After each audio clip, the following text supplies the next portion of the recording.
국정 운영의 중장기 호흡, 중장기적인 국정 운영 전략에 대한 말씀 드리려고 합니다. 이게 사실 뭐 이거 몇 시간 우리 같이 토론을 해야 될 문제인데 5분 안에 이제 말씀드리기는 좀 뭐 많이 짧죠. 하지만 문제 제기 차원에서 말씀을 드리면 우리 정부의 임기는 5년인데 우리 5년 동안 우리는 이 5년만을 감당하는 게 아니라 지금부터 시작해서 앞으로 50년을 내다보면서 국정 운영을 준비하고 당장 결정을 하는 그런 국정 운영을 해나가야 되지 않겠습니까? 그러니까 최소한 한 30년 정도의 비전을 가지고 국정 운영을 해야 된다 이렇게 보는데 지금 이제 우리가 그 적폐청산 그리고 우리 그 비상 대선에 따르는 그 촛불 민심을 소화하는 이런 국정 운영의 여러 가지 긴급한 사안들을 지난 1년 반 동안 처리하면서 또 한반도 평화라고 하는 또 아주 근본적인 문제를 해결해 나가고 있는데 저는 이제는 좀 타이밍이 일상적인 국정 운영은 좀 내각 장관들이 대통령의 권한과 뜻을 위임받아서 처리를 하고 청와대 특히 정책실이 좀 중장기적인 국정 운영을 호흡을 가지고 중장기적인 국가 전략을 좀 고민할 필요가 있겠다. 그런 점에서 아까 우리 야당 의원님들은 우리 각종 위원회가 문제가 있어 해체하라 이렇게 말씀을 하셨는데 저는 약간 다른 각도에서 오히려 청와대가 그 대통령의 업무 중에 일상 국정 운영은 내각 그리고 중장기적인 국가 전략은 내각보다는 아무래도 청와대 정책실이 더 책임이 크다 이런 생각이 들어서 이 점에 대해서 조금 그 신경을 써야 되겠다 이런 말씀을 드리는데요. 제가 몇 가지 이제 예를 들어보면 우리 국가교육회의라고 있잖아요. 제가 국가교육회의에서 수시 정시를 어떻게 할 거냐 이거를 국가교육회의 논의하는 걸 보고 조금 놀랐습니다.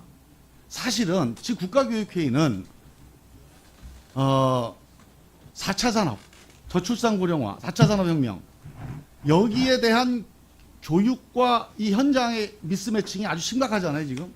이 문제에 대해서 중장기적으로 어떻게 우리가 교육 비전을 가져갈 거냐 언제까지 이런 주입식 교육을 할 거냐 이런 근본적인 질문에 대한 해답을 빨리 만들어 나가야 되는데 여기서 수시 정시 가지고 토론을 한다는 이게 조금 이해가 안 갔습니다.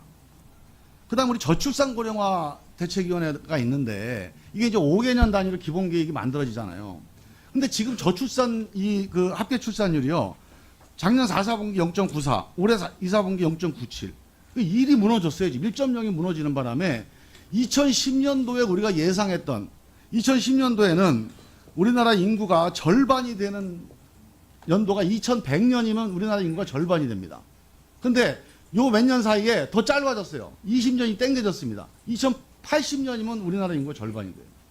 그러니까 이런 변화가 아주 급격하게 이루어지니까 사실은 이런 저출산 고령화 위원회 같은 경우도 상당히 긴급하게 좀 미래를 보면 대처를 해야 될 문제가 필요성이 있고요. 근데 부동산 문제도 우리 저 김수현 수석님 계시지만 부동산이 단순히 우리가 집값 대응 요소로 부동산 정책을 하는 것만은 안 된다. 그거는 이제 단기적인 국정 현안으로서 필요하지만 지금 우리 토지 문제, 땅 문제가요. 우리 혁신 성장 우리가 하려고 해도 못하는 가장 큰 이유 중에 하나가 이 땅이 우리 혁신 성장을 발목을 잡고 있거든요. 지금 보세요. 2008년부터 18년까지 우리나라 이 기업들이요. 기업 그 유보금, 사내 유보금, 잉여금이 엄청나게 늘어났잖아요. 근데 그 엄청나게 늘어 투자를 많이 했다고 알고 보니까 그 중에 절반은 다 땅에다 투자를 했어요. 그리고 한국은행에서 금리 인하를 했는데 이 금리 인하 그러면 유동성이 강해져서 경기 이 효과가 경기 순환 효과가 있다고 이제 다 보는 거예요. 그런데 알고 보니까 이 투자가 늘어났다고 지표가 나와요. 한국은행이 맨날 발표를 했어요. 근데 그 투자 중에 설비 투자는 안 늘어나고 부동산 투자가 투자로 잡혀서 늘어난 거예요. 그러니까 지금 전 세계 모든 경제 그 거시 경제 그 논리나 지표가 안 맞는 겁니다.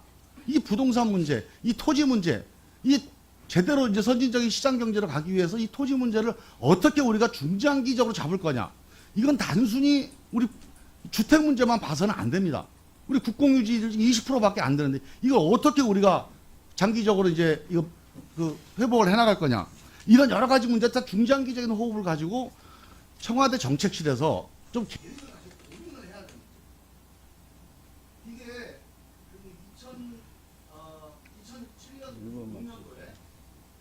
제가요 빨리 끝내도 읽으면 네. 이런 중장기적인 호흡으로 우리가 계획을 세웠던 계획이 바로 비전 2030입니다. 근데 우리가 비전 2030이 잘 안 됐잖아요. 저는 여기서 교훈을 얻어서 노무현 정부 때는 잘 안 됐지만 문재인 정부 때는 성공해야 됩니다. 그래야 2기, 3기 민주정부에 의미가 있는 거 아니겠습니까? 저는 비전 2030이 이런 중장기적인 호흡을 가지고 국가전략을 짰으나 집행부 차원에서 KDI하고 기획예산처 중심으로 짜여진 계획이어서 정부가 바뀌면 힘을 발휘하지 못했던 거예요. 저는 일단 대통령이 중심이 돼서 책임 있는 논의를 시작을 하되 정당과 의회와 같이 이 5년을 뛰어넘는 적어도 10년, 30년을 바라보는 우리 분야별 중장기 국가 전략에 대한 고민을 정당과 의회에다 발제를 해줘야 됩니다. 그리고 같이 논의를 해서 여기서 합의가 되면 당장 정당에서 합의가 되면 정부가 바뀌어도 효력이 있거든요. 그래서 이런 고민들을 지금 우리 청와대 정책을 해줬으면 좋겠다. 지금 하는 거는 조금 더 이런 고민들이 좀 필요하다고 보는데 제가 일방적으로 말씀드리면 죄송한데요. 정책 시간에 한 말씀.